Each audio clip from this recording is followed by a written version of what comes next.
minha decisão de trabalhar na inovação, eu comecei parcialmente, né?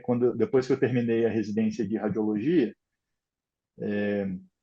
eu comecei a trabalhar com inovação na FID um dia só por semana, né, na Fundação ID, e depois fui para a DASA, e aí na DASA minha proposta lá era de eu trabalhar mais tempo, né? E eu tive essa dúvida, porque eu tinha acabado de me encontrar na radiologia, estava super satisfeito como radiologista.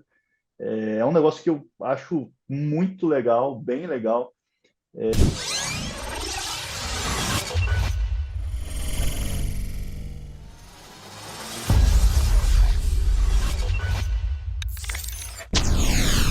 Fala, doutores! Eu sou Ricardo Valente, oftalmologista aqui do Rio de Janeiro, idealizador do canal Fala Doutores. Canal esse você já vem conhecendo, venho tentando humanizar a saúde, trazendo as celebridades da medicina para apresentarem suas cabeçadas de preferência.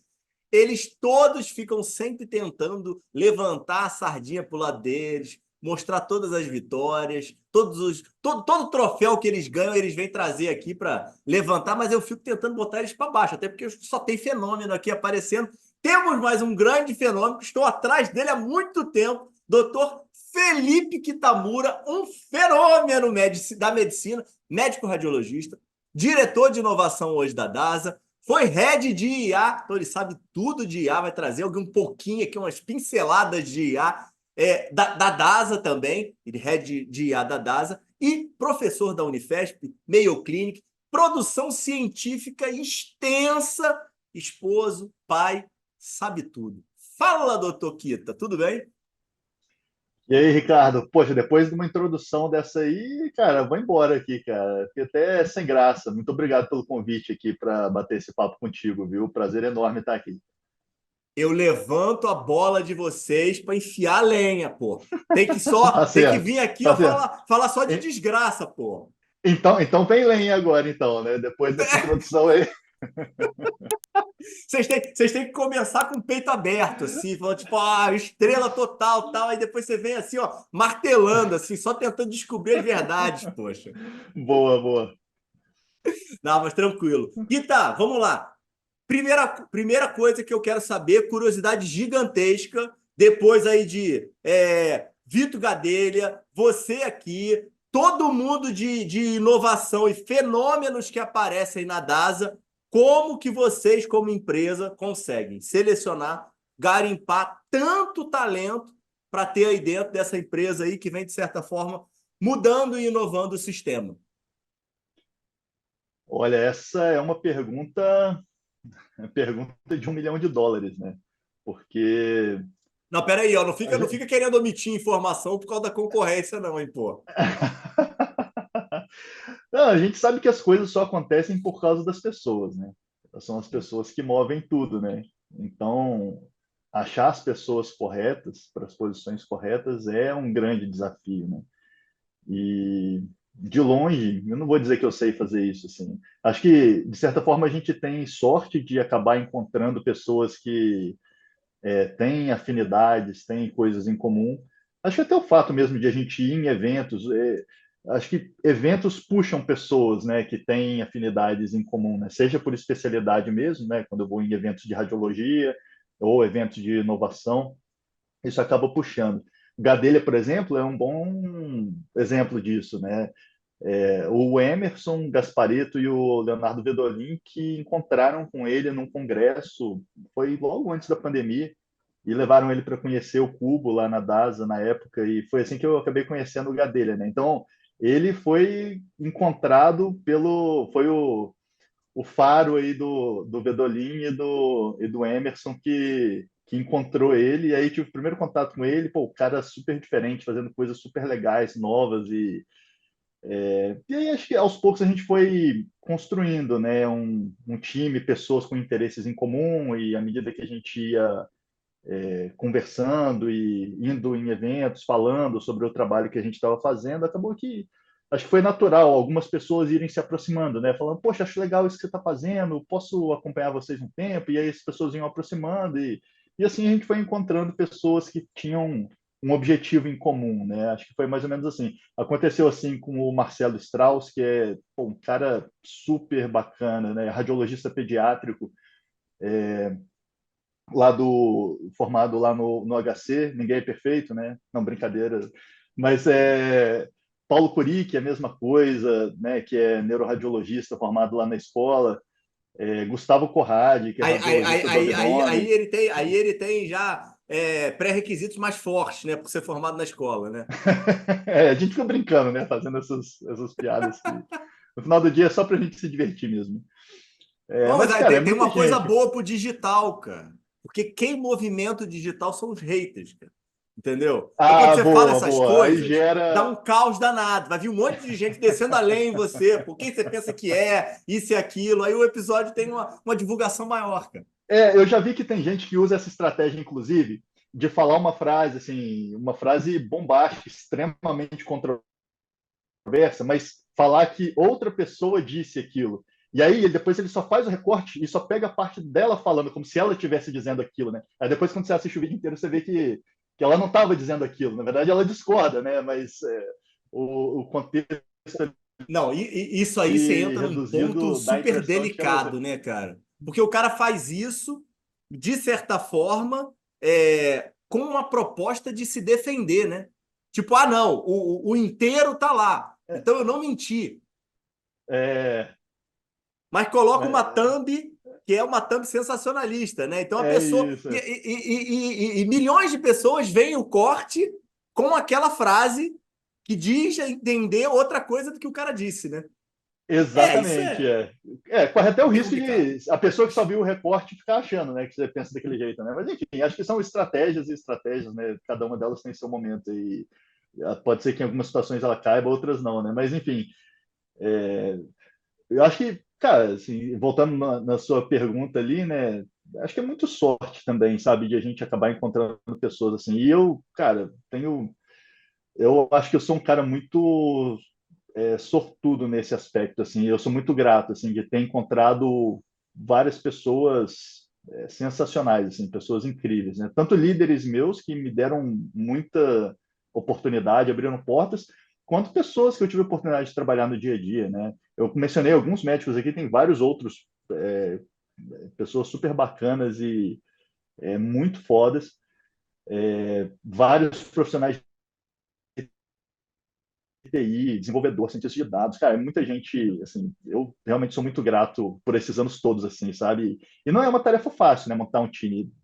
Eu acho que existe uma pitada de sorte, sabe? Tem a parte técnica de avaliação, entrevista e tudo mais, mas eu acho que tem muita sorte, assim, de você topar com pessoas que são pessoas bacanas, né? Que no final, assim, não só falando da parte técnica, né, mas que são pessoas boas, né? Pessoas honestas e que te dão vontade de trabalhar junto, né?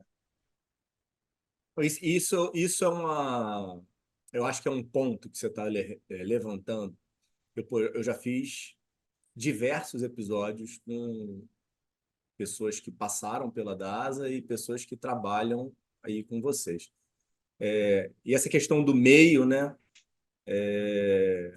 E até a questão de valorizar e estimular a diversidade, né? Dentro da empresa é algo que todo mundo coloca Perfeito, como muito positivo, né? Você deve ter com esse certeza, sentimento também, né? com certeza. E a diversidade, assim, existe o lado, né, atual de isso estar em voga e tudo mais. E eu acho que, além de tudo, a diversidade também tem o benefício de você ter pessoas que têm ideias diferentes, e isso é muito rico, né? E isso faz com que a gente, inclusive, consiga resultados melhores, porque às vezes as pessoas pensam diferente, coisas que ninguém no grupo estava pensando, né? Isso é bastante rico e é importante a gente ter essa diversidade de pensamentos, de ter divergências e ter discussões que não são discussões emocionais do tipo eu tô certo, você tá certo e, né, e gerar briga emocional, mas sim de ter uma avaliação mais crítica das coisas. Acho que a gente acaba amadurecendo melhor as ideias quando a gente tem pessoas que pensam, que têm visões diferentes, informações diferentes, né?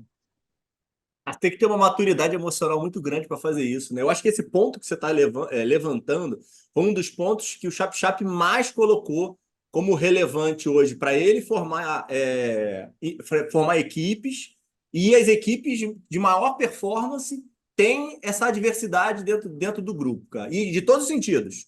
Legal. Sexual, de gênero, social, É tudo, cara. isso. De formação, né? De Sim, origem geográfica e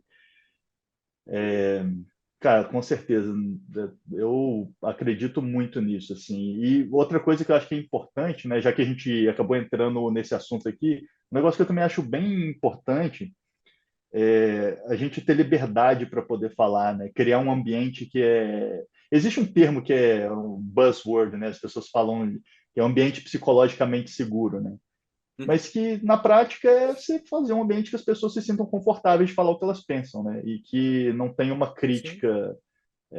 Eu acho que isso é muito importante, porque isso dá abertura para as pessoas falarem o que elas pensam, o que elas acham, e isso acaba contribuindo, né? Não, e mais ainda vocês na área de inovação, né? Você criar alguma coisa sem poder falar teoricamente uma besteira que ninguém pensou e que pode ser o futuro, né? E se você não pensar diferente, você vai fazer a mesma coisa, e acaba não sendo inovação, né? Com certeza, é exatamente isso aí. Bom ponto. O último ponto nesse assunto, que vocês formam, Kita, hoje, profissionais. Uma das grandes dores que a gente tem no mercado é a desqualificação da mão de obra, especificamente no país, e muito voltado para vocês. Aí a gente pode trazer até mundialmente, que é a questão da falta de mão de obra qualificada dentro da área de tecnologia. As pessoas não veem isso ainda da forma que vocês que trabalham diretamente com isso veem, e a dificuldade de encontrar esses profissionais é muito grande.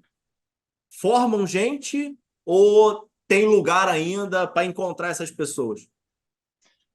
Nossa, esse é ótimo ponto, né?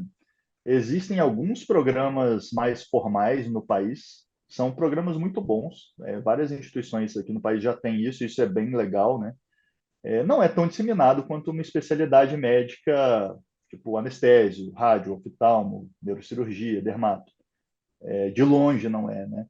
Mas é legal ver que já tem instituições que têm isso, né?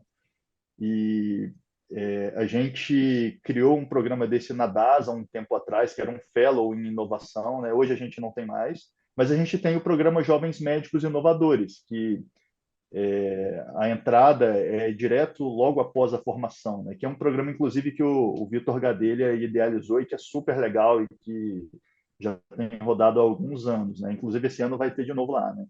A gente tem o Fellow de Gestão e TI da Unifesp. Eu sei que o Einstein tem um programa também bacana. Tem outras instituições que têm programas legais. Eu também já ouvi dizer que o pessoal da Sociedade Brasileira de Informática em Saúde, né, da SBIS, que eles Uhum. têm um trabalho de tentar criar essa subespecialidade médica, né, de informática médica. Não sei exatamente se é esse o nome, mas de ter uma especialidade nessa área, eu acho que isso é muito bacana também. Fora do país, nos Estados Unidos, eu tenho tido contato com aquela sociedade de informática em imagem médica, né? Em inglês é SIM, com dois Is. Né? Uhum. E é bem legal lá também. Eles têm bastante conteúdo educacional, é uma comunidade muito engajada, né? Tem desde administradores, profissionais de TI e médicos, é mais ou menos um terço de cada, assim. E lá eu acho que é bem bacana, porque quem me falou dessa sociedade foi o Thiago Júlio, há sei lá, Uhum. uns 7 anos atrás. E desde então eu comecei a frequentar praticamente todos os anos, me envolvi como voluntário lá nos comitês. E, cara, o networking é sensacional lá. É legal ver esse senso de comunidade, assim, né, de pessoas. Existem pessoas que gostam da mesma coisa e que falam uma língua parecida, né? E eles têm materiais, né? Tá tudo em inglês, né? Tem esse inconveniente aí, talvez, mas eles têm materiais muito Estamos legais chegando também. ao limite desse problema, né? Tipo, acho que os próximos meses aí, da forma que a IA tem facilitado essa tradução, né? Pois é, a gente vê alguns aplicativos que já estão fazendo uma dublagem que não fica igual a novela mexicana, né? Fica uma dublagem que parece que a pessoa está falando naquela língua mesmo, né? Estou querendo ver isso daí. Ainda não vi nenhum real, assim, só vi exemplos, né? Mas não vi nenhum aplicativo real assim, mas vai ser sensacional, né? Eu até tinha visto há um tempo atrás alguém fazendo um fone que você o que a pessoa fala, ele já converte na hora, né? Mas eu não cheguei a ver esse produto também na minha mão, só vi propaganda. Não sei se chegou aí para frente aí Ó, no Kickstarter da vida. você chegou a assistir aquele filme Her, daquele Sim, ator do Coringa? sim, sim.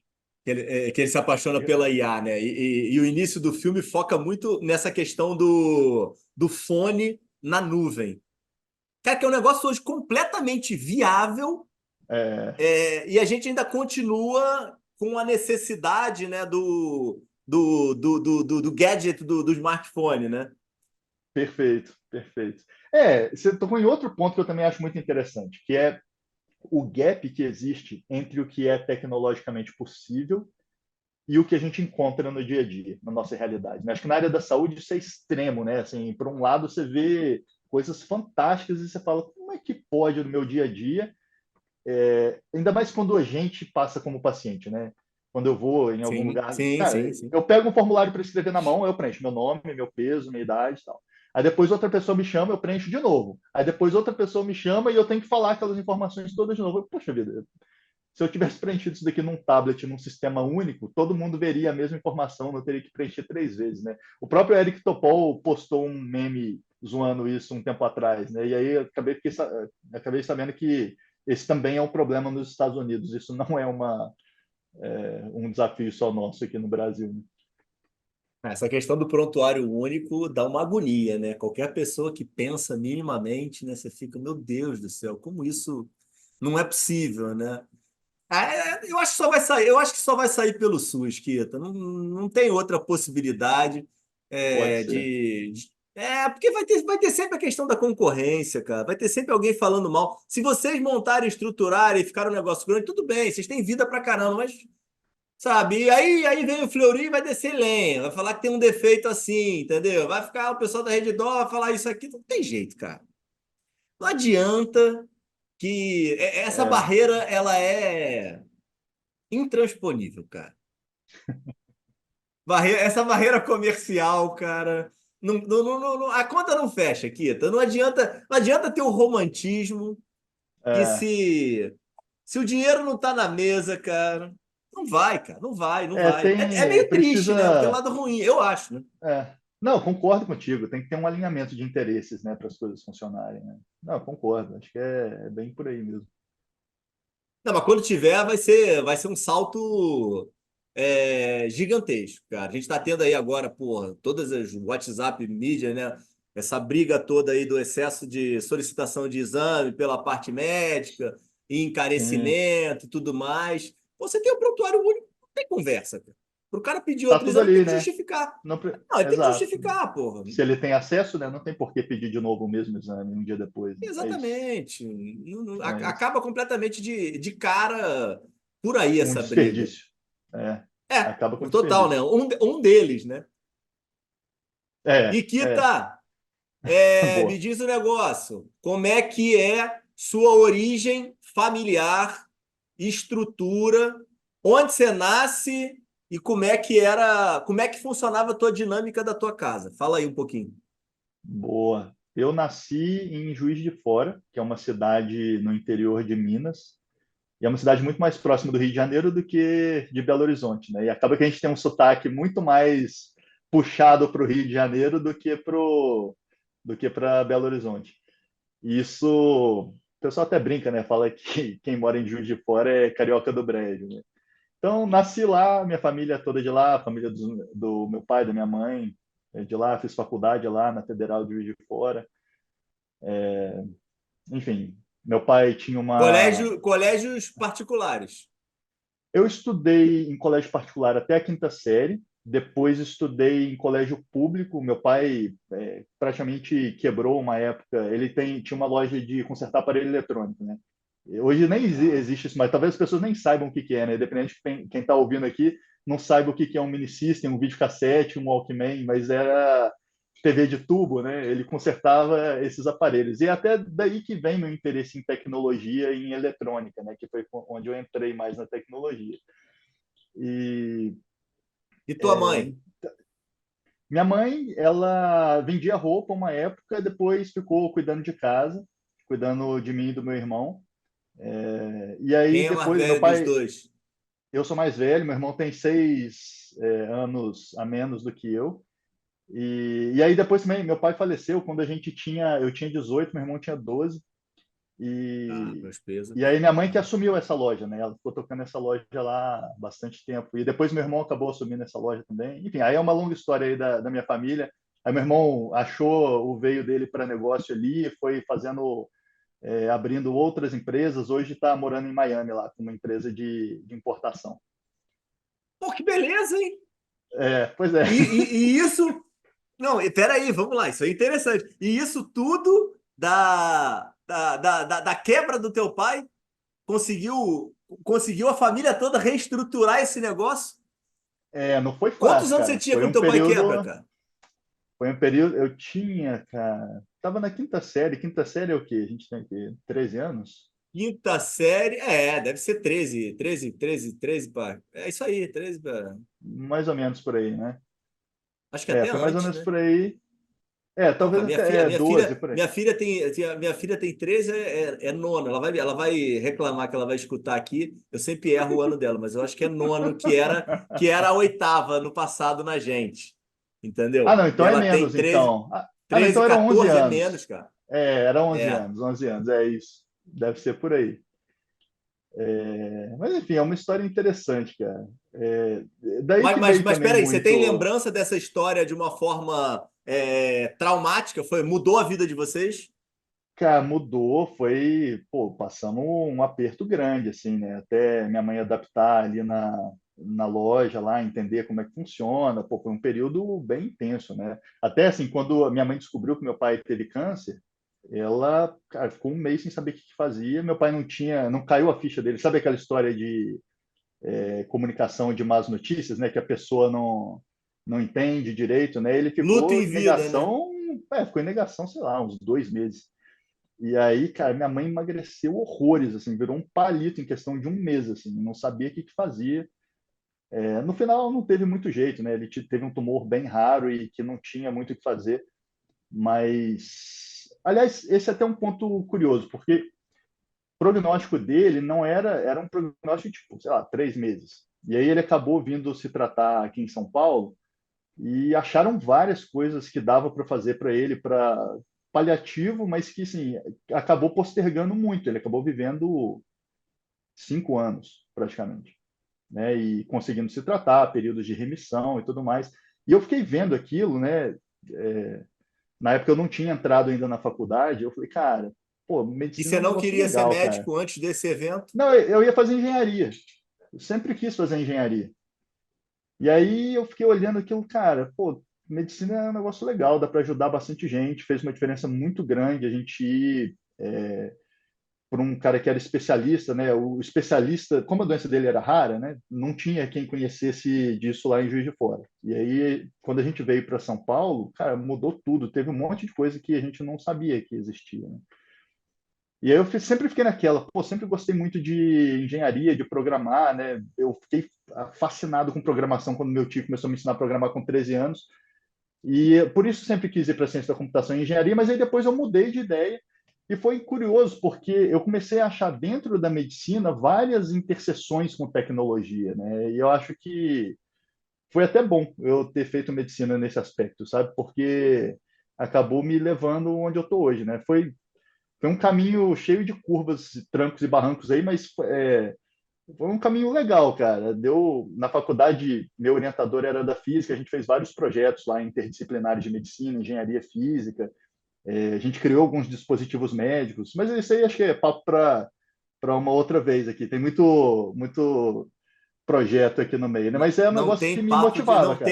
não tem papo que você não possa falar, rapaz. Se Boa, aparece na sua cabeça, você solta, cara. Não tem problema algum, cara. boa, Se a boa, gente boa. for para outro lado, a gente volta, dá curva. Aqui não tem nada programado, cara. Sem problema. Fique à Bacana. vontade, Kito. O que você quiser falar aqui, o espaço é seu, cara. Boa, boa, boa. Cara, um negócio que eu achei interessante, assim, que aconteceu, cara, antes do meu pai ficar doente, né? Na loja dele lá, e isso tem muito a ver do porquê Você chegou a trabalhar que... na loja, não? Não, não, não... cheguei a ajudar, mas assim, não trabalhar mesmo, assim, né?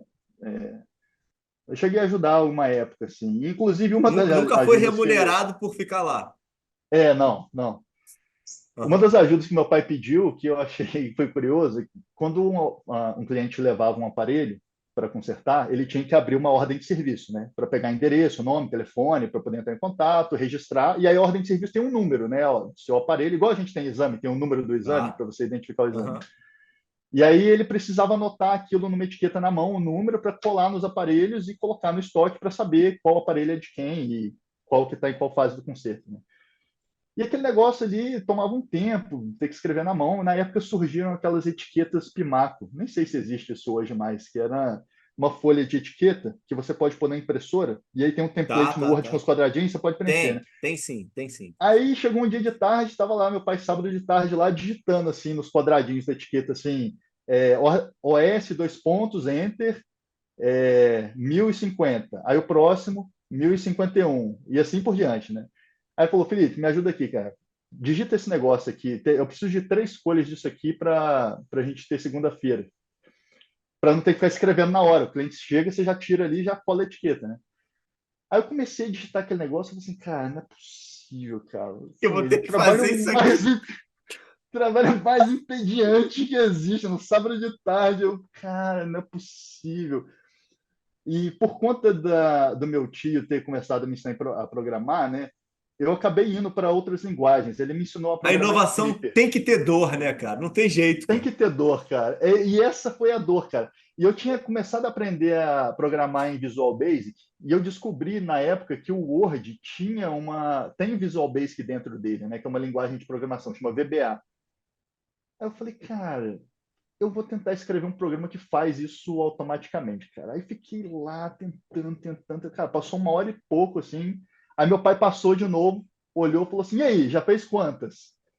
E, cara, eu não tinha feito nada, né? Porque eu tava tentando programar um negócio. Aí ele ficou puto, cara. Ele ficou bravo. Ele, pô, eu falei, eu preciso desse negócio, pô, você tá perdendo tempo aí que você tá fazendo. Eu, não, você não tá entendendo o que eu tô fazendo. Eu tô tentando automatizar pra você nunca mais sair com ele. Ele, cara, você nem sabe se isso vai Isso dar não certo, existe. cara. Que você tá viajando. Só me faz as 3 folhas aí, entendeu? Eu fiquei mordido com aquele negócio, eu já tava quase conseguindo, sabe? Aí fiquei lá mais meia hora, consegui. Cara, a sensação é muito boa, cara. Quando você precisa de um negócio assim, a hora que eu dei enter, que o negócio foi preenchendo assim, em questão de 5 segundos, preencheu uma folha inteira, com, sei lá, 90, 100 etiquetas, cara. Nossa, aí eu chamei ele assim, com aquela sensação assim, de, tipo, nossa, vou conseguir agora explicar o que eu estava querendo fazer, né, cara? E eu acho que no final das contas, inovação tem muito disso, sabe? De você ter o que você falou, de ter a dor e você tentar. E é um risco, né? Poderia não ter dado certo, eu ter perdido meu tempo, né? E eu acho que desde então, esse tipo de sentimento e de sensação que tem me motivado na maioria dos projetos, né? Durante a faculdade, lá, os dispositivos médicos que a gente criou no grupo lá, e depois os outros projetos que eu fui entrando na vida, né? Inteligência artificial se encaixa nessa mesma ideia, assim, né? De a gente conseguir melhorar o nosso trabalho, automatizar coisas que dá para a gente automatizar e a gente poder focar no que realmente importa, né? No caso do meu pai era poder falar com o cliente, não ter que ficar escrevendo. E hoje a gente vê IA podendo fazer a mesma coisa para a gente na medicina, né? Não, e eu acho que esse ponto que você está levantando, eu estava pensando aqui na tua fala anterior, né? Da questão da liderança e de você ter um ambiente saudável em que você consiga expor e pensar, né? Se você não tem um líder que te dá um respaldo, que acredita naquilo ali, o processo de inovação é completamente prejudicial para a organização. Porque você sempre vai dar errado, né? E o cara vai te Perfeito. recriminar. Total, você tem completa razão. É exatamente isso. E nesse aspecto, eu também digo, volto naquele ponto ali, que eu sinto que eu sou uma pessoa de muita sorte, assim, e eu sou muito grato por ter encontrado várias pessoas na minha vida que me colocaram para frente, sabe? Desde, sei lá, colégio mesmo, professor de Não, peraí, colégio, sabe? Kita. De estimular. Sorte é quando você tem. É quando acontece isso no colégio. Ou então no colégio você deu azar aí depois. Não é sorte, cara. Você está construindo isso de alguma forma, uma característica que você tem de conseguir atrair essas pessoas que te. Ou então que você mostra para elas que vale a pena acreditar em você, pô. Pode ser que tenha esse lado também. Mas assim, eu sinto que isso aí faz parte de como é que Hoje é eu mais me fácil de comporto, né? acreditar em Mas você, pô. Você já entregou tanto, poxa vida. Óbvio que você erra, eu não acredito sei. eu. Você Porque erra e você perde dinheiro dentro de um projeto. Natural, mas, pô, sim, você tem case de sucesso, né? pode ser que sim. É que eu fico pensando bem no início lá, durante a faculdade, quando eu tinha aquele orientador lá na física, né? O Zé Paulo. O irmão dele é anestesista e trabalha em São Paulo e ficou. Acho que ele continua, inclusive, trabalhando aqui em São Paulo. E ele me via ali trabalhando no laboratório e ele ficava falando: pô, Felipe, você tem que fazer residência em tecnologia, cara, em inovação. Só que na época, isso era o quê? 2008, estava no final da faculdade. Até hoje não existe um programa assim estruturado. Tem alguns fellows, né, igual a gente comentou aqui, mas não. Você chega lá, termina a residência, você vai fazer prova, não tem. Ah, vou marcar X aqui, anestésio, não, vou marcar em inovação, em Uhum. tecnologia, né? Não tem uma coisa tão estruturada. E aí eu falava com ele, pô, beleza, eu concordo contigo, eu também quero fazer isso, mas onde que tem isso, né? E eu acho que, de certa forma, hoje o acesso à informação melhorou muito, né? A gente, mesmo sem fazer nenhum programa estruturado desses, tem muita informação boa, bacana na internet, tem Sim. muito curso gratuito também, né? Mas voltando ao ponto aqui, né? Eu sinto que às vezes, não sei, às vezes a gente fica batendo cabeça muito tempo e até surgir uma oportunidade demora, né? Por isso que eu digo da sorte, né? E com quantos anos você entra na faculdade? Eu entrei com 18, 18, saí Eu com queria. 24. Como é que é o momento da perda do seu pai? Foi antes? Você já tinha entrado? Como é que foi essa. Foi logo depois que eu entrei. Foi no meu primeiro ano de faculdade. No meu primeiro ano de faculdade. Foi, Então se eu não ele me engano, soube o que você primeiro entrou. semestre. Soube. Pô, isso aí para mim fez uma diferença enorme, cara. Nossa, isso aí foi bom ponto você ter lembrado isso aí, cara. Na época, aquela tensão ali, né? Tipo, e ele já estava nos últimos meses ali já, né? Já dava para ver que, né, Uhum. ele já não ia aguentar muito tempo mais, né? E deu uma sensação muito boa, assim, sabe, de ele poder ver que eu tinha passado uma faculdade, né? Independente de ser medicina, né? Mas que ele tinha sempre preso, ele e minha mãe, né? Sempre falavam muito, né? Para a gente estudar, né? Tentar aprender mais coisas. Isso poderia ajudar a gente a melhorar de vida também, né? Então foi legal isso aí, cara. Qual era teu hobby, cara? Antes daí, época de escola, é o quê? Era programar mesmo? Era computador, Cara, música, pior que era. esporte? O que que você fazia, cara? Até os 13 anos, eu adorava sair na rua. Eu morava num bairro que era mais afastado, que tinha uma rua bem Uhum. larga, assim, de paralelepípedo, então não passava carro, não era trânsito de bairros, então ficava muito vazio e a gente brincava muito na rua, de queimada, de andar de bicicleta. Outros tempos, né? Outros tempos, outros tempos. Então, até os 13 era isso. Depois que o meu time ensinou a programar em Clipper, eu fiquei enfurnado na frente do computador, assim, voltava do colégio, ficava mexendo no computador o dia inteiro, tentando criar programas das coisas mais sem propósito, mas assim, coisas que eu achava legais assim, na época, né? Tanto que meu tio até começou, teve uma vez que ele foi até lá em casa, teve uma conversa assim, pô, Felipe, tipo, ele ficou se sentindo mal, entendeu? Porque ele viu que eu parei de socializar com as outras crianças da rua. Ele falou, não, você não pode fazer isso, pô, você tem que ir lá, volta lá, vai lá andar de bicicleta, igual você fazia antes, que você está ficando sentado no computador 8 horas por dia, tipo, rolou uma época que aconteceu isso aí. Depois eu acabei dando uma equilibrada, assim, né? Não ficou. Não, e esse ponto que eu, de certa forma, imaginei, cara, você devia ser muito recriminado pelos teus pais, né? Nesse momento, né? Ou não? Não, mas mais pelo fato de. Sabe aquela história de você ficar o dia inteiro na frente da televisão? E aí ele fala, não, não fica na televisão. Ou vai estudar, ou quer brincar, vai praticar um esporte, vai fazer alguma coisa de diferente. Não fica o dia inteiro na televisão. Era meio que isso, entendeu? Acho que eles olhavam para na frente do computador, é como se eu estivesse jogando algum jogo o dia inteiro. Não que tivesse um problema, mas é só que eles não queriam que aquilo fosse uma parte grande do meu dia por muito tempo, né? Mas eu acho Ô, que foi muito Kita, bom, cara. Eu não me cara, arrependo. ano passado, cara, eu atendi um rapaz que ele jogava Free Fire, cara, jogo de tiro, cara. E ele era contratado de uma plataforma concorrente à nossa aqui que está passando, ganhava um salário de 25, 30 mil reais por mês Caramba. para ficar jogando e fazendo aquelas lives que Aham, hoje a rapaziada fica assistindo o cara jogar. perfeito. E, teoricamente, esse rapaz foi tido como perdido durante grande parte da vida, porque ele queria só ficar jogando videogame e Impressionante, socialmente. né? Não, impressionante, cara. São hoje essa história dessas novas profissões. Você pega a história da quantidade de pilotos de drone que são utilizados hoje pelas Forças Armadas Internacionais e que vêm de gamer. Nem sabia dessa história, não. Que é, isso é insano, Curioso cara. isso. Curioso isso.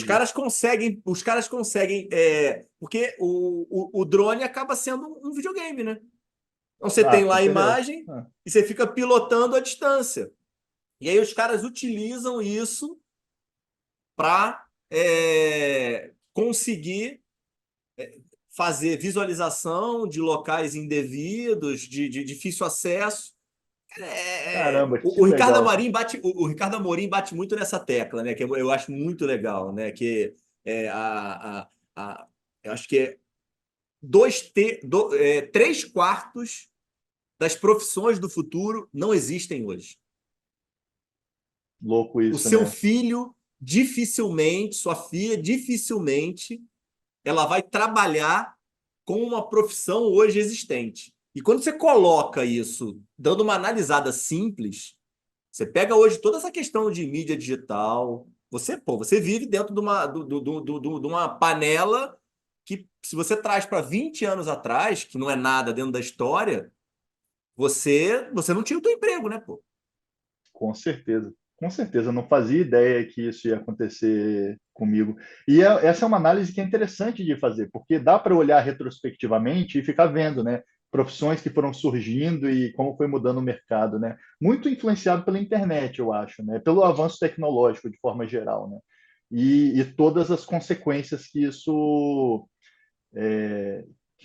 acabou trazendo. Até a minha decisão de trabalhar na inovação, eu comecei parcialmente, né? Depois que eu terminei a residência de radiologia, eu comecei a trabalhar com inovação na FID um dia só por semana, né, na Fundação ID, e depois fui para a DASA, e aí na DASA minha proposta lá era de eu trabalhar mais tempo, né? E eu tive essa dúvida, porque eu tinha acabado de me encontrar na radiologia, estava super satisfeito como radiologista. É um negócio que eu acho muito legal, bem legal. Um parêntese só, né? Eu comecei residência de oftalmologia e larguei também antes da rádio, né? Então eu tenho esse. Eu Algumas não coisas não sabia deram muito certo. desse ponto, não. Alguns pontos não deram muito certo na minha vida. Teve a residência de oftalmologia que eu larguei, teve um mestrado que eu iniciei que deu errado Mas também. Antes disso, você largou junto ou parou e foi fazer residência de novo? Você passou para dois lugares? eu passei por dois lugares. Primeiro, comecei oftalmo, larguei com 4 meses de residência. Eu vi que não era exatamente o que eu estava querendo. Cara, exame físico de oftalmo para mim é um negócio fantástico, cara. Biomicroscopia, é bonito demais, os exames, os procedimentos. Estudar oftalmo era muito legal, mas eu não me vi na rotina assim da oftalmologia, sabe? Eu não consegui me encontrar na rotina do consultório, sabe? Foi mais por isso, assim. Mas, pô, ainda acho o oftalmo super legal. Mas na rádio eu me encontrei, tanto no lado da ciência da coisa, né, Não, peraí, não do entendi. estudo. Você fez outra residência no outro ano ou você começou residência de rádio e de oftalmo no mesmo ano? Ah, não, não. Então, eu comecei oftalmo, larguei. Aí depois fui trabalhar em medicina do trabalho, depois voltei para Juiz de Fora para fiquei trabalhando como médico da família, entrei em outro mestrado, depois esse outro deu certo, que foi onde eu conheci minha esposa. E aí, nesse período, nesse segundo mestrado que deu certo, eu fiquei estudando de novo, prestei prova de novo e aí eu passei em rádio. É uma Você história fez muito. oftalmo, então, em Juiz de Fora. Não, eu fiz oftalmo no HC, em São Paulo. E aí depois voltei de São Paulo para Juiz de Fora porque eu tinha desistido. Fiquei Ah, essa trabalhando como parte você médico não da estava família. querendo soltar, né? Era isso, você está omitindo, né? Tá bom, então você, na verdade, suas raízes são do Não, HC. pois é, tem Entendi, esse pequeno detalhe aí, né? entendi. Tem- Agora eu entendi. Pô, isso aqui tem que ir para prosperidade. Vou fazer um É por corte isso, sensacionalista daqueles. é por isso que eu posso fazer piada, entendeu? Porque eu já passei um tempo lá, é por isso que eu posso fazer piada. Pô, caramba, Kita. Então, pô, você entra para um dos melhores serviços do país e você. Peraí, como é que foi essa catarse? Peraí, fala mais disso, cara. Pô, você teve uma decisão muito difícil, cara. Foi difícil, assim, foi, cara, e assim, eu tinha estudado para, cara, eu tinha me matado de estudar, né, para poder passar na residência, super difícil, né, e aí quando eu cheguei putz, é que teve um outro Aconteceu alguma contexto, coisa, Kita? não foi nada específico, assim, foi esse lado de eu me aterrissar na prática, assim, né, como Pô, mas não tinha muito pouco atendendo no tempo, consultório, Kita. Porra, cara. foi pouco, mas, assim, tinham outras coisas, porque na época também, que Você eu morava estava sozinho em São no Paulo? morava sozinho, morava numa república. Ah, tem um detalhe, né? Tá. Um dos caras que morava comigo na república, ele tinha acabado de entrar na rádio. E eu ficava vendo as coisas que ele falava, que ele fazia, eu falava assim, cara, nossa, na verdade eu acho que eu me identifico mais com isso aí que você está fazendo, entendeu? Entendi. Teve esse ponto aí, foi bom você ter falado nisso. Não, porque tem que ter, porra. Cara, é porque hoje, cara, a gente às vezes não faz essa análise. Olhar para trás e, e avaliar uma decisão dessa, depois aí, isso aí tem, o quê? 20 anos. Foi 2011, 2011, Tá, então mais ou menos, 15 anos, 12 anos. É. 13 anos, né? Parece simples, mas poxa, cara, você entrou uma das residências mais difíceis do país. Obviamente, se você conseguiu uma vez, você conseguiria outra, mas você teve um nível de esforço absurdo. Aí você abdicar daquilo, pô, tem que ter uma força te puxando, te trazendo. Esse teu amigo aí foi um grande amigo. Por muito tempo, ele deve ter se sentido culpado, cara. No início, né? Até você virar alguma coisa, alguém, ele falou: É. caramba, rapaz, podia ter. Eu estraguei a carreira do Felipe, cara. Sabe que eu Putz, não tinha grila, cara. pensado nisso, cara. Eu vou até conversar com ele esses dias para Porra, tocar cara, mas não exatamente é, nesse ponto Kita? aí, cara. Pô, Eu não cara, mas sei é se ele bizarro, cara. ficou, se ele se sentiu culpado ou não, mas eu vou Ah, tocar não, exatamente tô nesse brincando. ponto para poder entender. Tô aqui trazendo um romantismo para nossa história, tá? Ah, Mas eu acho que ele não deve ter ficado preocupado, até porque, pô, vocês deviam ter contato, você estava ficando feliz no que você estava fazendo. Mas, cara, é é, uma decisão muito difícil. Eu fico me imaginando de tipo, pô, no meio do primeiro ano, antes do meio do primeiro ano, eu não me vejo aqui. Vou fazer outra coisa. Tem que ter alguma coisa muito forte, uma proposta para eu fazer. Porque sair para procurar o que fazer. aí você tocou em outro ponto. É, eu não tinha despertado para ir para radiologia nessa época, né? Eu comecei a me identificar, mas eu tinha Tá. começado o primeiro mestrado, que eu te falei que deu errado, né? E eu estava no meio dele nessa época. Eu estava matriculado ainda, lá em Juiz de Fora, e tinha vindo para São Paulo. E nessa época surgiu uma oportunidade de eu ir para fora do país. O meu orientador ele tinha ficado em Stanford um tempo e ele falou, cara, eu acho que eu consigo para você fazer parte, tipo um sanduíche, né? Não existe, acho que mestrado sanduíche, mas doutorado só, mas Uhum. e ele falou, cara, se você quiser ir tentar ir para lá, e eu saí também um pouco com essa expectativa, né? E foi um pouco de imaturidade nesse aspecto, porque existiam vários passos formais ali de provas, de coisas que eu tinha que fazer. Não era simplesmente ele me indicou e eu ia, entendeu? Eu Uhum. acho que, em parte, eu fiquei com aquilo ali na cabeça como sendo uma possibilidade real e era bem longe da realidade, na verdade, né? E eu acho que esse foi um ponto também que acabou me fazendo desistir na época. Eu lembro de eu falando com as Peraí, pessoas. você começou o mestrado antes de entrar na residência? Cronologicamente, deixa eu tentar relembrar aqui o que aconteceu, né? Formei em 2009, prestei prova, passei para oftalmo no HC, tranquei para poder servir exército. Aí Ah, você serve exército, cara? servi Ô, exército lá em Juiz de Kita, Fora mesmo. exército é uma da. Eu tenho. Eu te falei que eu estou tentando fazer uma análise de características do médico de sucesso. Cara, Forças Armadas é forte, cara. Tô É, chegando eu, em padrão, cara. eu tô contando contra aqui, então, essa sua regra, então, né? Pô, não, tô te falando, cara. Não, você serviu? Eu servi. Não, quem serviu Forças Armadas, característica de médico de sucesso, cara. Tô te falando, cara. Interessante. Óbvio que o meu viés ainda é um viés pequeno, Aham. tá? Os estudiosos aí de análise comportamental falam que eu tenho que ter pelo menos 500 episódios para ter uma relevância de N, entendeu? Pô, é interessante. É legal, né? Eu nem tinha pensado nisso, mas todos esses episódios dá para você fazer um estudo depois, né? De características e tentar fazer correlações. Não, mas Legal, legal. isso hoje já é um objetivo, cara. Ah, legal, pô. Eu Quero tô, ver o eu tô resultado desse devendo. estudo aí. Não, lógico, pô, vai estar dentro dele, pô. Ó, eu tô devendo já o livro dos 50 primeiros episódios do Fala Doutores, que era para ter saído para botar na Bienal do ano passado, 2023. Eu me fiquei protelando, até agora não saiu. Preciso correr com isso daí. Estudo. Legal. Então, eu pelo menos ganho um tempo aí para os 500 episódios. Tá? Então, tenho mais Boa. tempo para fazer o estudo.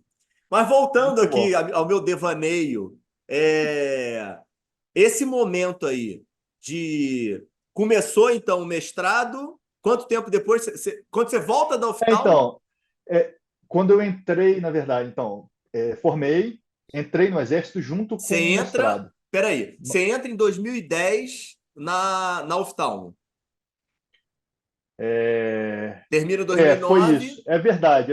Eu formei. Cara, agora eu não lembro se eu formei. Foi logo início de 2009, ó, você era primeiro ou segundo 2004, semestre? 5, 6, 7, 8, 9. Na verdade, eu terminei a faculdade mesmo em janeiro de 2010, e foi o ano que eu servi exército e entrei no mestrado. E E você passa em 10 e guarda a vaga para 11? para 11, exato. E aí, quando eu Perfeito. fui 11 para a residência, eu estava com o mestrado no meio do caminho, mais ou menos Ah, pô, encaminhado, faz só que ele sentido. acabou dando errado depois. E antes dele dar errado, né, obviamente eu desisti do oftalmo, pensando que eu poderia ir para fora do país pelo mestrado, não deu certo, aí deu tudo errado, aí voltei para Juiz de Fora, trabalhei Peraí, como médico de tem algum família. problema no porquê deu errado no mestrado ou é assunto para outra conversa? Não, o que aconteceu é que teve uma discussão no departamento e separou em dois grupos de Entendi. professores. E o meu professor, meu orientador, ele ficou no grupo que saiu. E aí eu não pude Entendi. defender lá. Ah, Esse mas mestrado era você até. finalizou meio que a tua tese? Só não Eu consegui defendeu? finalizar, mas consegui finalizar. Só que aí o que aconteceu? É, eu comecei matriculado no programa de bioengenharia neuronal. Teve uma etapa que eu não falei aqui, mas eu sempre gostei antes de programar mesmo, de eletrônica, assim, circuito eletrônico, montar circuito, por conta do meu pai ter a loja e ele me ensinava essas coisas, e isso foi meu Mas isso hobby aí não por foi muito tempo, inclusive. antes do teu tio te ensinar a programar? Antes do meu tio me ensinar a programar, o meu pai já me mostrava circuito, como montar. E tinha uns kits que eram super legais, que é o kit já pré-pronto. Você não tinha que desenhar o circuito, era só montar, né, soldar. E aí, cada circuito fazia uma coisa. Eu sempre tive isso ali. Então, acabou que no mestrado em bioengenharia, eu desenvolvi com o meu orientador um dispositivo que mede a temperatura do rato em 4 pontos do corpo e transmite isso via Bluetooth para o computador. É uma mochilinha que você coloca no rato, com a bateria, o circuitinho, e aí ele faz essa transmissão, né? Então, o projeto era o mesmo, só que aí eu tive que mudar de departamento. Aí eu fui para Juiz de Fora, matriculei na genética em Juiz de Fora, era outro programa que não tinha nada a ver com o assunto. E aí eu defendi o meu trabalho de mestrado foi esse desenvolvimento desse aparelho, né, um método de medição, mas eu defendi no programa da genética. Tive que estudar lá as ervilhas de novo, lá de Mendel, tudo de novo. Só que na época não era tão desenvolvido igual é hoje a genética médica humana, né? Era muito genética de planta. Né? A E aí, genética, sempre quando aparece essa parte aqui, eu tenho que fazer um adendo e um elogio a meu xará, Ricardo aí da Genera, que é outro fenômeno aí. Esse cara, sabe tudo, concordo, cara. cara. Concordo. Ricardo, um cara muito bacana e Muito cara bacana, cara. Eu, sensacional. eu gravei com É. ele, muito gente boa, cara. Um cara muito do bem, cara. Inclusive, ele lançou um livro agora, né? Super legal, né? Lançou o O livro, DNA cara. do brasileiro, eu acho, né? Estou esperando esse livro assinado que eu ainda não recebi. Boa. Também não ganhou Fazer, ainda. fazer, Agora, já que você fazer está uma pedindo, eu vou reclamação. aproveitar e vou pedir também. Né? Boa, boa. Não, já prometeu para mim que ia enviar, mas não enviou ainda não. Então, vou fazer uma reclamação pública aqui. Vou fazer um corte e vou te mandar, hein, Xará? Muito bom. Se ele tivesse mandado, não ia ter mais o meu pedido aqui agora, né? Eu acabei fazendo o pedido também. Boa, boa. Segue junto, segue junto. Tá, aí você vai então para... finaliza na genética. E Finalizei na isso, quando genética você na época que eu já finaliza na estava na genética, já rádio. tinha desistido do oftalmo. Não, já tinha prestado rádio e tinha entrado na rádio. E na rádio me Ah, encontrei. Achei sensacional, assim. Essa ideia de a gente agora a tua conseguir... história fez sentido, Kita, porque tava meio complicado de. Ó, eu vou te falar, esse teu storytelling aí, que você já faz parte da tua vida, de que você não se encontrou no consultório oftalmológico, você pode mudar, tá? Porque isso daí é uma Boa. lenda que eu já vi aqui, ó. Já tive que dar uma volta aqui ao mundo, porque eu não tava fechando essa conta. Muito bom, muito bom. Não, é bom ver, cara, como é que você vai achando os pontos ali, o fio da meada e vai puxando a história, cara. Legal, bacana. E É, aí e aí, depois, você se acha na rádio, e na rádio eu aí. me encontrei, cara. Essa ideia de a gente conseguir ver dentro do corpo da pessoa sem ter que abrir, para mim, cara, até hoje eu acho isso um negócio fantástico, né? E isso pra gente na medicina é normal, né? Para radiologista, então, cara, você nem para pensar nisso, mas é um negócio muito louco, cara. Você não tem que cortar a pessoa para olhar o que tem dentro, E, você conseguir ver o e, que e, e tem peraí, dentro. você entra para fazer rádio de novo na USP? Não, aí eu fiz Unifesp, Escola Paulista, né? Ah, É. agora você, Por isso que eu você, posso zoar os dois lados. segundo você, agora você se cura, né? É isso, né? Isso, no nosso viés do retrovisor aqui, né? Hindsight, né? Olhando para trás, né? A gente muda a história e justifica as coisas de forma diferente. Boa. Eu gravei com o Cherry também. Vou mandar pro Giovanni esse episódio Boa. aqui. Vou criar um conflito entre as instituições, hein, pô? Muito bom. Boa. Tá, mas me conta aí, como é que são teus anos aí de radiologia na Unifesp? E morando em Cara, eu São Paulo de gostei muito da vez. residência, assim, cara. Ah, peraí, mas e aí? Aí Foi um você período conhece a legal. aí conhece a tua esposa e deixa ela lá, pô? Pois é, quando eu vim para R1, ela ficou ainda, porque ela estava matriculada no programa lá também. Né? Mas aí no R2 ela veio para cá, a gente já passou a morar junto aqui, Ah, tá. Então aí teve um em São Paulo. projeto. É, Entendi, sim, a gente entendi. ficou um ano ali até a gente viabilizar, ela veio, e aí acabou que ela veio, fez doutorado na Unifesp também, né? Ela é farmacêutica, mas enveredou para pesquisa, fez microbiologia. Hoje ela já estudou virulência de coli e hoje ela está estudando resistência a antimicrobianos para doenças humanas. O casal estuda pouco, né? Cara, ela estuda bem mais que eu deveria estudar mais. Tá. Aí, em relação à rádio, aí você faz os anos da rádio, tem mais algum projeto junto com a residência, não? Na residência, cara, eu sempre fiquei Você tentando casa? fazer algo, né? Eu casei em 2018, Não, você foi, terminou a foi residência já antes, né, depois. pô? Você Terminei a entra em residência em 13, 16. Terminei a residência em 16. 16. É. Tá. E vocês se mantêm aí já com bolsa de residência? Como é que funciona isso? Desde a A época? conta, a conta do dinheiro agora não tá fechando, cara. São Paulo é No caro, R1, pô. no R1 não fecha, né? Mas a gente dava Morar em plantão República por dá, pô, fora, né? mas aí você Dava já estava plantão por ganhando, fora. você já tava ganhando uma parte da sociedade da loja de Miami do teu irmão, né? Nada, não. Meu irmão seguiu outra. Nessa época ele não estava lá ainda. Nessa época ele estava em Juiz de Fora ainda, né? Mas não, é só dando plantão mesmo. E ela tinha a bolsa do doutorado também depois no R2, né? As coisas foram ficando mais fáceis. Mas realmente é isso aí, né? Residência é um período puxado, né? Mas a gente vai pegando uma agenda aqui, um plantão ali e vai se virando, né?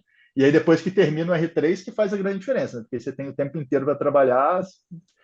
Eu não sei, deve acontecer isso com muita gente, né? Comigo foi assim, fiquei, cara, nossa, agora posso trabalhar à vontade, tipo, você fica naquela loucura ali, né? É bom, cara. E você faz doutorado ainda depois, né? Aí depois eu matriculei lá no doutorado na Unifesp com um cara que, assim, é um dos caras que me Conectou, abriu né? Você muitas termina a portas, né? residência e começa o doutorado. Foi, foi bem isso mesmo, porque eu defendi em 2020, então comecei em 2016, é isso. Isso aí. Eu fuxico a tua vida, cara. Porra. Fazendo conta, não deixa passar uma, né, cara? Não deixa Porra, passar. não, eu tô aqui, ó. Tu tem que vir aqui, ó, na linha, no laço, ó.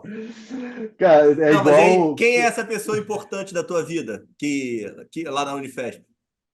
Nitamar Abdala. Ele já foi chefe do departamento lá, Neurorádio.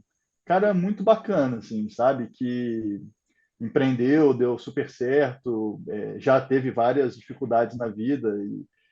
E na época, era eu e o Igor Santos, que fez residência junto comigo na rádio também.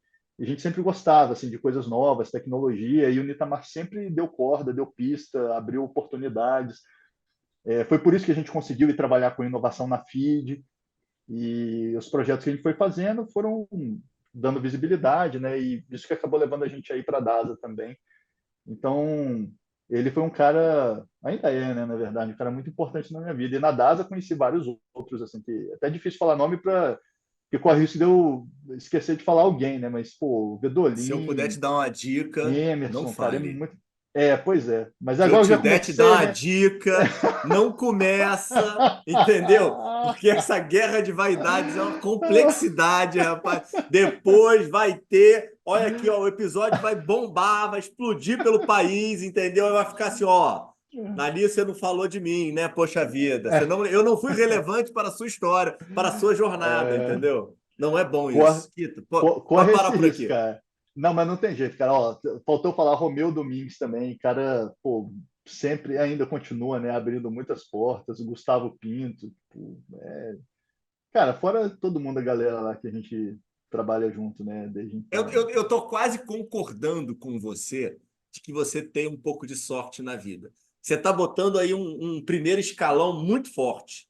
Então, eu estou tentando levantar sua moral dentro da sua humildade característica, entendeu? Mas Ah, eu estou quase concordando com você que você é um cara de sorte. não, com certeza, cara, não tenho a mínima dúvida disso, cara. Pô, pessoas muito boas, assim, que tive sorte de ter contato, né, entrar na minha vida. E como é que você entra na empresa? Então, vamos chegar a esse ponto. Eles estavam, na época, procurando na DASA, eles queriam criar um setor de inteligência artificial em radiologia. E eu estava na Unifesp, na FID, fazendo pesquisa nessa área, né? Teve até Uhum. outra coisa que, cara, não tem jeito, cara, tem fator sorte, assim. Tudo bem que Uhum. eu estava correndo atrás e tudo mais, mas teve em 2016, 16 ou 17, não lembro, o RSNA, que é a principal sociedade de radiologia do mundo, né? A sociedade norte-americana, eles perceberam todo esse movimento da inteligência artificial e falaram, cara, a gente tem que a gente liderar isso. A gente não pode deixar as coisas acontecerem, né? Tá chegando na radiologia primeiro, né? Pelo fato de ter muito dado estruturado. Rádio, dermatoftalmo foram as áreas que chegou primeiro, né? Pelo fato de ter dado digitalizado. Uhum. E, e aí eles criaram um desafio de inteligência artificial. A primeira vez que eles fizeram foi para a idade óssea, para criar um algoritmo que olha o raio-x de mão e punho e diz qual é a idade óssea. E aí a gente fez uma parceria na época da Unifesp com a Federal de Goiás, com os engenheiros lá da Federal de Goiás. Esse, inclusive, é um time, cara, que pescou muito rápido a mudança que teve tecnológica, né? porque grande parte do que aconteceu da IA nova, a IA que começou a funcionar bem para a imagem, foi em 2012. E até as pessoas aterrizarem isso, demorou um tempo. Assim. E lá na UFG, o professor Anderson Soares, ele aterrizou isso muito rápido. Então, eles estavam com disciplinas na época, a gente foi lá fazer curso com eles na época, para aprender como é que funcionam os algoritmos, os cálculos, como é que programa e tudo mais. A gente foi, alguns residentes da Unifesp foram na época também, isso tudo antes de eu entrar na DASA, né? E aí a gente criou um time, os médicos aqui da Unifesp e os engenheiros de lá, e a gente ficou em terceiro lugar nesse desafio. Isso deu uma Legal. baita visibilidade, né? E como a DASA estava querendo criar isso na época, eles falaram, poxa, tem brasileiros Uhum. que estão fazendo esse trabalho aqui, que ficaram bem colocados, vamos contratar essas pessoas para poder trabalhar aqui, né? Inclusive o Igor chegou a trabalhar um tempo lá também na DASA, né? Foi praticamente Igor, eu, Netamar, aqui do lado da Unifesp e os engenheiros lá com o professor Anderson Soares. E, cara, eu acho que esse foi um ponto, assim, de virada de chave, sabe? Porque foi uma visibilidade muito grande, né, por conta disso. Que ano que a gente está falando isso? Isso foi 2016 final de que foi o prêmio, 2017. né? Acho que o prêmio foi em 17, se eu não me engano. Porque eu comecei a trabalhar na DASA foi início de 18, janeiro de 18. Tá. E aí, quando você entra para trabalhar na DASA, você sai do resto? Eu Você tá dando plantão? Você era rotina em algum lugar? Como é que era a tua vida? eu estava dando muito plantão, eu estava na rotina do Hospital Santa Cruz, Uhum. estava dando bastante plantão, aí fui saindo aos poucos, né? Fiquei na FID ainda um tempo, depois saí da FID também, e aos poucos fui mudando, e depois eu só continuei na assistência na Unifesp mesmo, né? 20% do meu tempo desde então tem sido na Unifesp com residente, liberando exame com residente, fazendo pesquisa lá também em IA. Você ainda continua no Unifesp? Continuo lá, continuo. É mesmo? 20% do teu tempo você tá lá? É, Pô, desde que legal, então. não sabia, não. Eu entrei lá Pensei que em você fosse zero 2017. assistência hoje. Não, não. Desde 2017 eu tenho mantido ainda um pouquinho de assistência e pesquisa dentro Por da quê? universidade.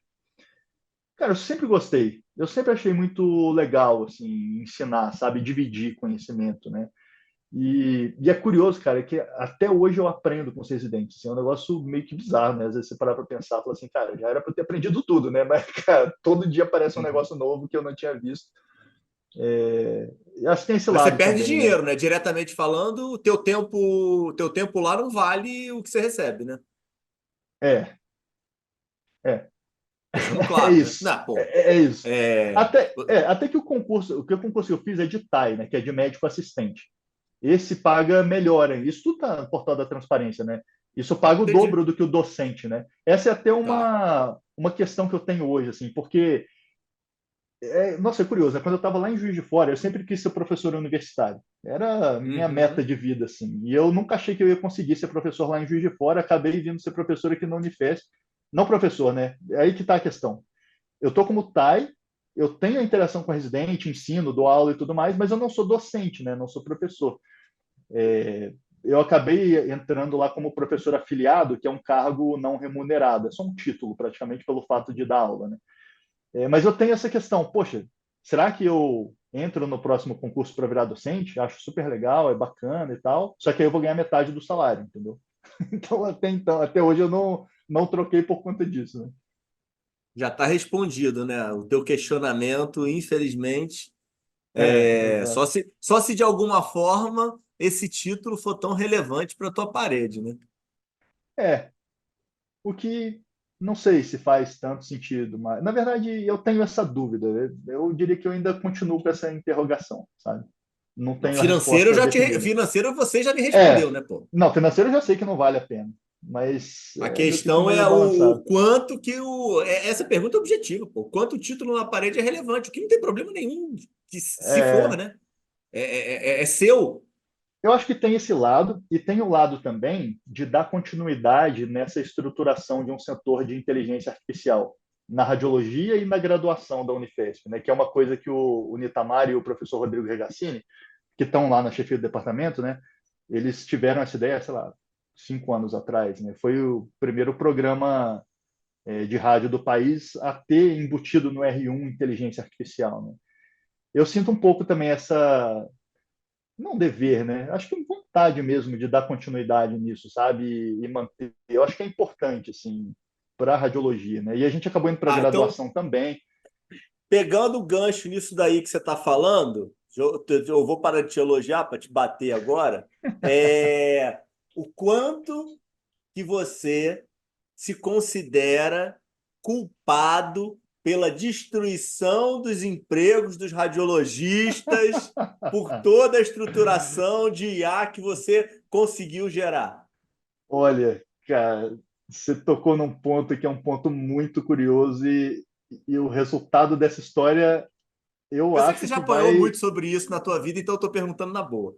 eu acho que vai te surpreender o final dessa história, porque no início, quando eu comecei a trabalhar com IA em 2016, cara, vários colegas vinham me falar, cara, o que você está fazendo, cara?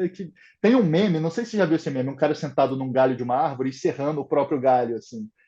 Sei, sei, sei. Aí ele fala, cara, o que você está fazendo? Pô, você vai acabar com a própria profissão. E assim, se você quer acabar com a sua, beleza, mas não vai acabar com a de todo mundo, entendeu? Por que você está fazendo isso? E na época eu tinha um dilema moral com relação a isso, sabe? Eu cheguei Legal. durante um tempo a achar que isso poderia acontecer. Inclusive, na época, que foi mais ou menos 2016, que eu comecei a fazer pesquisa nessa área, um papa da inteligência artificial, que é o Geoffrey Hinton, que é um cara referência, já trabalhou em Google e tudo mais, ele falou isso numa. Tem esse vídeo no YouTube, não sei se você já chegou a ver. Ele falando assim: eu Não, acho que nunca a vi, gente mas eu já deveria. escutei vocês falando sobre isso. A gente deveria parar de formar radiologistas, porque tá claro que em 5, 10 anos não vai ter a mínima necessidade de radiologista, porque deep learning vai ser muito melhor que essa técnica de IA, né? E isso não aconteceu, isso não parece que vai acontecer. E, inclusive, hoje, e isso acho que se aplica muito à IA na medicina de forma geral, mas na radiologia aconteceu isso. A gente ficou naquela euforia de tudo vai mudar, e, cara, foi muito difícil aterrissar casos reais, com ganho concreto, mensurável, algoritmo para detectar pneumonia, para detectar sei lá que doença, cara, super difícil de comprovar um retorno, seja do investimento, seja de ganho de tempo, seja de qualidade, seja de conforto para o paciente. Muito difícil. E um dos cases que deu super certo foi justamente um algoritmo que permite fazer exame de ressonância mais rápido. Então, para o paciente é ótimo, mais conforto, mais fácil de agendar. Para a clínica é ótimo porque tem um custo evitado de não ter que comprar mais um aparelho de ressonância e com isso dar conta da demanda reprimida, fazer mais exame. E acabou que começou a ter mais exame para ser laudado, inclusive, por causa da IA, Uhum, entendeu? Então é muito louco isso, né? Um cenário que 6, 7 anos atrás a gente achava que a nossa profissão ia se extinguir e agora a uhum. gente está ao contrário, a gente está tendo mais trabalho, né? Enfim, e eu sinto que todo esse hype, essa questão agora com o chat GPT entrando em outras especialidades, né? Não só em imagem, eu sinto que esse assunto está vindo à tona em várias outras especialidades médicas, sabe? E é interessante a gente trazer um pouco desse passado e fazer um paralelo, porque pode ser que exista certa semelhança, né? Ah, sabe qual é o meu. Legal esse ponto, não sabia, e para mim foi surpreendente mesmo da forma que você colocou, como você anteriormente disse que seria. Mas eu tenho uma visão um pouco mais, acho que idealista e, de certa forma, até um pouco mais humanista, que é o seguinte, cara. Cara, a gente faz medicina para ajudar o próximo, cara. Essa é a essência Perfeito, da profissão, tá? Hoje a gente está passando um dilema gigantesco, que é a questão da remuneração ruim, muitos colegas, mal formado, perfeito, mercado apertado e tudo mais. Mas a essência é o paciente, cara. perfeito. Não é É o centro, você e não é o sou centro de eu, tudo. cara. É o É centro isso. de tudo. Se você gera uma tecnologia que vai gerar acesso, que vai gerar facilidade para o paciente, em que ele vai pagar mais barato, ele vai ter um resultado igual, melhor, um pouquinho pior, mais barato, e acaba com a profissão, ela tem que ser criada, cara. Porque a profissão não é necessária. Aí você fala, não, a gente É, não vai criar isso, Porque o que importa é a gente. Eu sei que isso é muito É uma controverso. visão, é uma visão corporativista, essa segunda que você colocou, né? Você está Total, defendendo cara. uma outra que é a de o que importa no final das contas. Cara, é controverso, é difícil, né, se posicionar dessa forma. Eu concordo contigo, tá? E a gente tem vários exemplos na história que são super legais. Com esse avanço da IA e a gente começando a automatizar mais tarefas, acho que duas coisas têm ficado claras, né? Uma delas é que tem profissões que são feitas de muitas tarefas. Então é difícil de você automatizar essa profissão. Você pode automatizar uma tarefa dessa profissão. Tem profissões não, que a tarefa inteira a profissão inteira é uma tarefa só. E aí se você automatiza, beleza, você automatizou a profissão inteira, né? Acho que na medicina tem muito isso. Tem muito na medicina que ainda, pelo menos, né, não é automatizável com a tecnologia que existe. E o outro ponto é que tem um paralelo muito curioso na história, à medida que foram surgindo tecnologias que permitiram automatizar outros processos. E aí tem alguns cases que eu acho que são bem interessantes. Um deles é quando criaram um carro, né? Teve, cara, saiu em jornal, tem foto disso, né? Saindo no jornal fabricante de charrete falando que era um absurdo o carro, que era um Uhum. problema, que causava acidente, indo contra, né? De a gente não criar carro, que o negócio certo era charrete, né? E tem uma história mais antiga ainda com os monges que faziam cópia de livro e que quando surgiu a prensa e começou a ter livro feito impresso, né? As pessoas começaram a se questionar: o que vão ser dos monges agora? O que vai ser dos monges? O que eles vão fazer da vida? Aí outras pessoas começaram a falar: não, era muito entediante para os monges ficar lá escrevendo, copiando o mesmo livro milhares, milhares de vezes. Agora eles vão ter tempo para fazer outras coisas que são mais interessantes e que utilizam mais o potencial deles, e eles não vão ter que fazer esse trabalho enfadonho mais, que é muito do discurso que a gente escuta hoje, né? E é uma coisa que aconteceu há 600 anos atrás, né? Eu acho que também é curioso ver esse paralelo, sabe? De tudo que a gente começa a automatizar, surge o mesmo questionamento. E no final isso tem muito a ver com o nosso cerne humano, né? De tentar se proteger por um lado, mas por outro lado de olhar o avanço da humanidade e quanto benefício aquilo pode trazer para todo mundo, né? Para mim, isso eu de verdade, eu acho óbvio, eu acho que não dá para pensar de outra forma. Aí as pessoas começam a tentar poluir um pouquinho, dizendo que vai ter um favorecimento das pessoas que estão à frente da tecnologia ou do processo. Se a tecnologia for baratear, se a tecnologia for gerar. Aí vamos trazer Uber, cara. Tudo bem, agora está tendo um processo, pagando, ganhando muito dinheiro, pagando assim. Quando lançou, não tem jeito, vai destruir toda a cadeia, toda a estrutura. E outro dia vocês estavam lá debatendo lá no GPM, eu acho de uma forma muito inteligente. Não sei se foi você que colocou, foi algum outro colega. A medicina está se diferenciando em quem sabe utilizar a inteligência artificial contra quem não sabe. Não é a máquina contra o homem. Esquece, isso aí não cabe. A questão é, o diagnóstico está melhorando muito, a velocidade de atendimento está melhorando muito, você está ganhando tempo, você consegue fazer muito mais coisa. Vai precisar de menos profissional? Pode ser que sim, mas hoje a guerra está sendo completamente desonesta para esse cara que não percebe que ele fica lutando contra a máquina e não lutando contra a pessoa que está evoluindo, ou, na verdade, contra o aprendizado, contra o crescimento intelectual, cara. Você Tem, tocou em cara. alguns pontos bem interessantes e eu acho que existem diferenças de contexto das pessoas, né? Tem pessoas que estão num Sim, grande sim, sim, centro, sim. tipo Rio, São Paulo, tem muito médico. Tem pessoas que estão num centro, num lugar que não tem médico. Eu acho que aí é outro cenário também que a tecnologia pode ajudar de forma diferente, né? E esse ponto que você falou de médico com tecnologia versus médico sem e não tecnologia versus médico, né?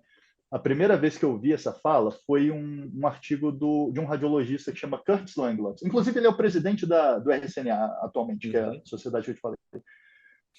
Ele é um cara que já estuda e trabalha com tecnologia há muito tempo. Ele escreveu um artigo em 2017 na Radiology AI, o título é a, a inteligência artificial vai substituir os radiologistas? E aí ele disserta sobre aquilo e no final ele tem uma frase que ficou assim marcada. É, a inteligência artificial não irá substituir os radiologistas. Os radiologistas que usam a inteligência artificial irão substituir aqueles que não usam. E ele mesmo acho que já mudou a visão dele em relação a isso, ou talvez trouxe uma interpretação diferente para essa frase, para essa mesma frase ao longo do Uhum. tempo, né? Mas acho que a ideia é justamente essa. E se a gente tirar o lado da IA da jogada, né, que às vezes traz um pouco de, parece que é uma tecnologia ultra, mega poderosa, né? Mas, cara, se você colocar coisas simples, um médico que tem um conhecimento maior, ele é um médico melhor do que um que tem um conhecimento menor sobre um determinado assunto. E aqui a gente está falando de conhecimento. O mesmo Sim, serve para uma determinada ferramenta. O médico, o cirurgião que sabe lidar melhor com alguns instrumentos cirúrgicos, ele vai ter um resultado melhor do paciente do que o que não sabe, que não aprendeu a lidar com aquelas técnicas cirúrgicas mais desenvolvidas, né? Acho que isso serve para qualquer ferramenta. E não é que um vai substituir o outro também, né? Às vezes tem um lugar que, pô, o cara tá fazendo o feijão com arroz ali bem feito, tá ótimo, né? Agora, se você coloca esse cara comparando com o outro que está fazendo um negócio mega avançado, um outro cirurgião, talvez o cirurgião que está fazendo a coisa mais avançada tenha um resultado melhor, mas, sabe, acho que vai muito de cenários, né? O pessoal fala muito de lugar que não tem médico também. Às vezes, um algoritmo de IA que acerta 80% dos casos, às vezes é melhor ter um algoritmo desse que vai errar em 20% do que não ter médico nenhum, do que sim. não ter assistência médica nenhuma, né? Bom, Não, enfim, matemática divaguei simples, né? demais aqui. Não, não, não. É matemática simples. Eu concordo totalmente com você. Concordo totalmente com você. Não, e é legal, acho que você trazer esse panorama, porque, pô, você, Thiago, pô, vocês vêm tomando porrada tem uns anos, né, cara? Dentro dessa história, né? Uma coisa que quando você estava falando, eu estava pensando, quando eu gravei com o Thiago, o Thiago é aquele, o Thiago, que ele ficou brincando comigo, que ele é o nerd dos manuais, né? Então, na verdade, o Isso mesmo. diferencial da vida dele foi estudar todos os manuais, tal, e aí ele começou o crescimento dele baseado nisso. E aí o ponto que eu queria trazer, que é queria ver teu ponto de vista. É, ele colocava que uma das grandes preocupações dele em relação à tecnologia é a gente ter uma completa alienação de como ela faz aquilo. E aí, quando você colocou da IA, eu fiquei com isso na cabeça, tá? Porque hoje, você coloca lá no chat GPT, qualquer coisa, sei lá, faça uma receita de um pudim. Aí o negócio puf, surge como uma mágica. E aí as pessoas ficam assim, caramba, isso aqui é do além, né? É, É, e aonde é o ponto que ele quis chegar e que eu concordei totalmente? A gente vai, agora eu vou viajar, tá? Mas vai gerando uma alienação na sociedade em que vai tendo um desprendimento, cara, em que a pessoa não consegue voltar para o real, cara. Porque assim, você que estuda, você que está na ponta, você que está naquilo, você tem noção que aquilo ali é uma árvore decisória com várias informações e que vai tendo uma escolha e ele consegue fazer aquilo muito rápido. A pessoa, não. Ela não tem nenhuma noção de como é que aquilo pode acontecer e ela aperta um botão em que é maravilhoso e vira uma droga. Porque cada vez mais é a história de não saber o número do celular da tua mãe. Porque aham. você não usa mais o cérebro. Eu vou trazer um contraponto aqui a isso que Beleza. você colocou. Eu acho que faz sentido o argumento que você falou, e eu acho que a gente não pode se deixar alienar, né? Existe um limite, né, da alienação.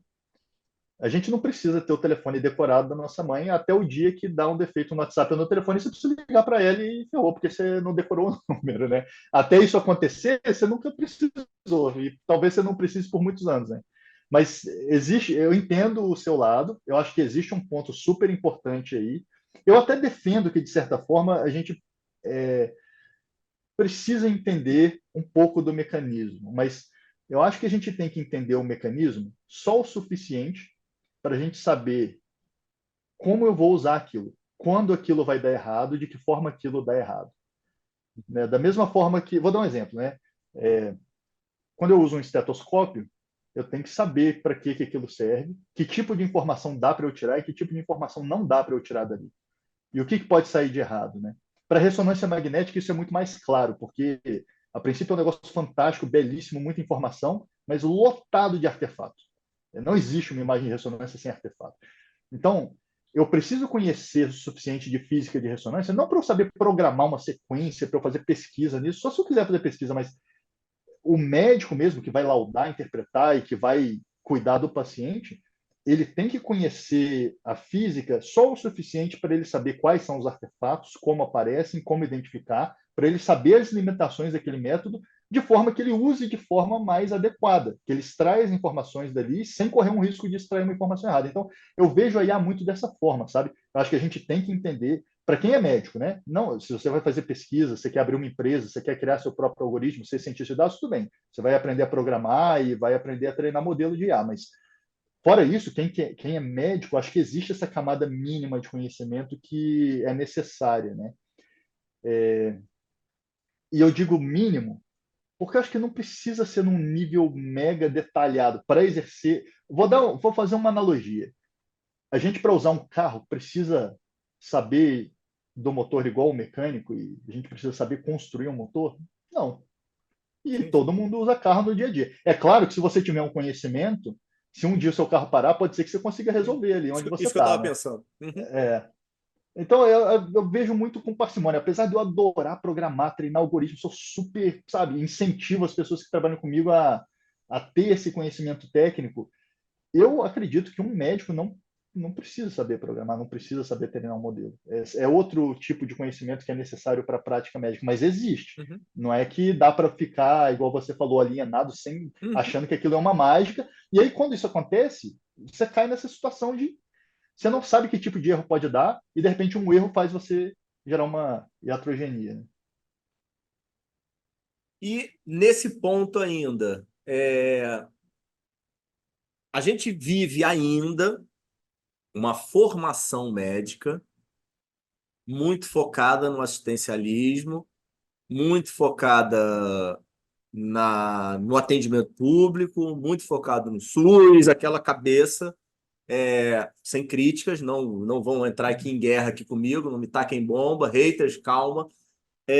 O que eu quero levantar e qual é o teu ponto de vista na forma da gente abrir um pouquinho a mentalidade dos novos médicos formados de que existe uma gama de possibilidades e oportunidades que, a meu ver, não estão sendo vistas por esses novos médicos que estão entrando no mercado e dizendo, por exemplo, que não tem residência para fazer, que não tem vaga, que não tem espaço, que não tem lugar de mercado. Como é que é a tua visão aí disso?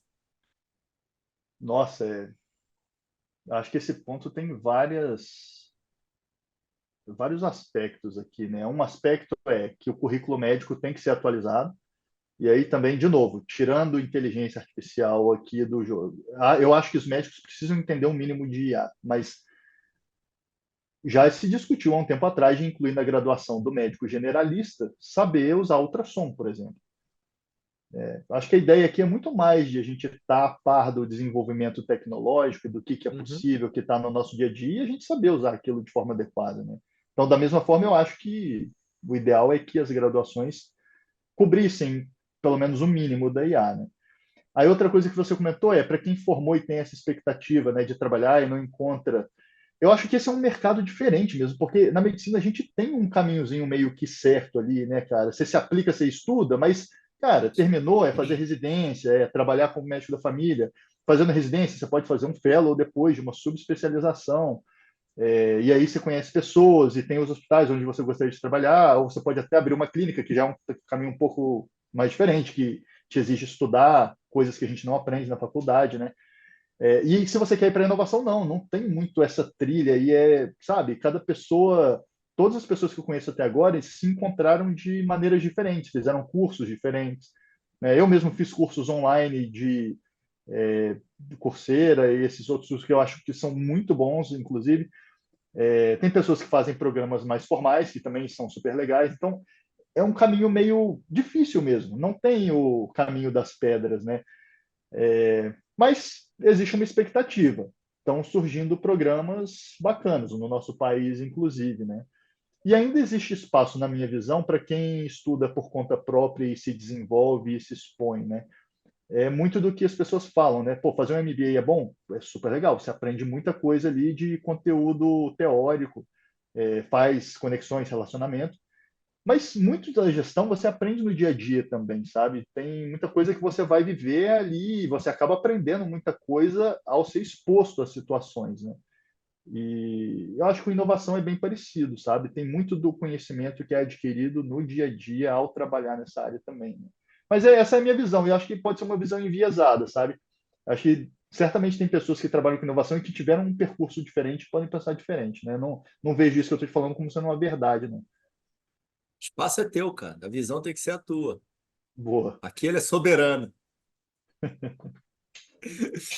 Para a gente caminhar aí, para eu te liberar, para você conseguir descansar, é, como é que como é que é aí esse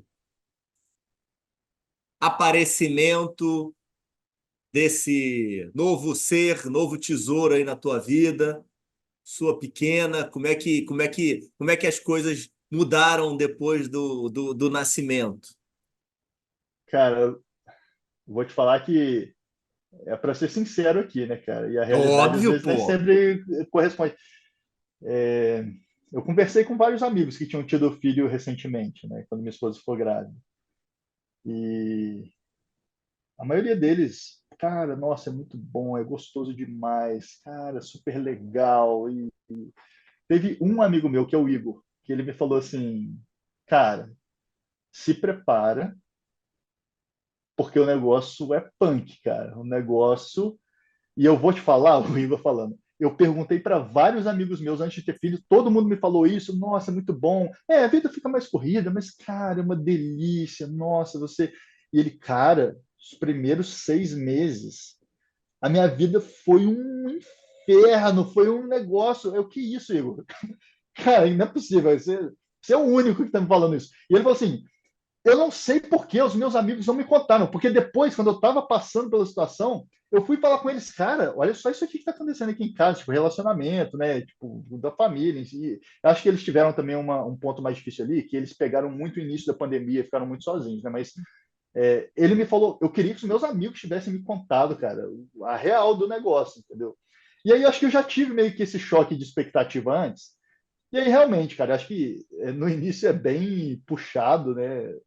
Tem vários pontos ali que a gente não espera, mas eu acho que à medida que, pelo menos para mim foi assim, né? Talvez as pessoas tenham experiências diferentes. À medida que o tempo foi passando, né, e a Juju foi interagindo cada vez mais, né? Começa a olhar, movimento, fazer um barulhinho diferente. Cara, realmente é bom demais a conta, cara. Ainda é super cansativo, várias noites de sono, né? Sem perdidas, mas, cara, é um negócio assim, inexplicável, né, cara, o sentimento, assim, de ser pai, né, cara, e cada vez mais vai ficando mais gostoso, assim, né, cara, vai, pô, é indescritível, acho que só quem é pai mesmo para saber, né, cara.